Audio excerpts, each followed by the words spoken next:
What will happen if a person commits suicide? My dear friend, taking one's life, whether one's own or another's, is murder.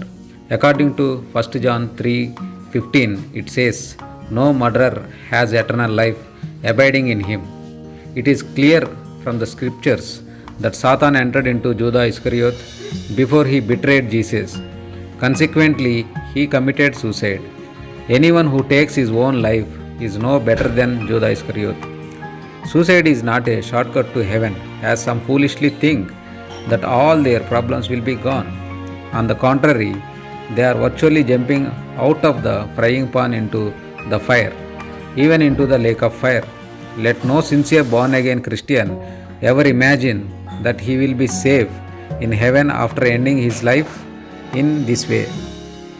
In the Bible, the men who committed suicide, King Saul, Ahithophel, Judas Iscariot, and so on, were all terrible blacksiders.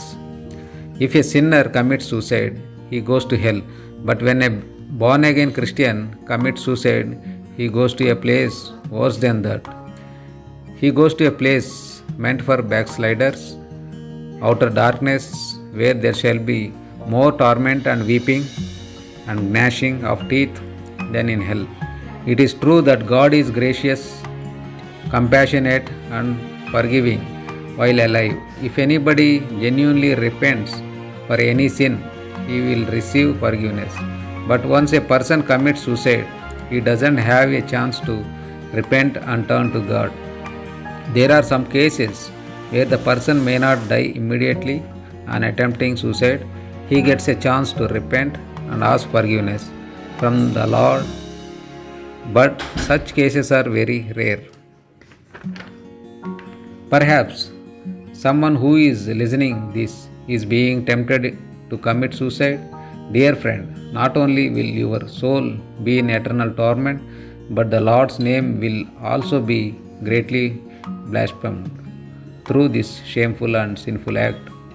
Today, the gracious Lord Jesus is calling you, "Come unto me, all ye that labor and are heavy laden, and I will give you rest. Cast all your cares upon him, for he cares for you." God is our refuge and strength, and a very present help in trouble. I sought the Lord, and he heard me and delivered me from all my fears, testifies David. Open your heart to Jesus.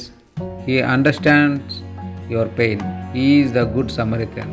He will bind up all your wounds. Please pray that the Lord may graciously forgive you for entertaining the very thought of suicide and give you new life. If any man be in Christ, he is a new creature. Old things are passed away. Behold, all things are become new. Praise the Lord. Cheer up, my dear friend. Jesus loves you.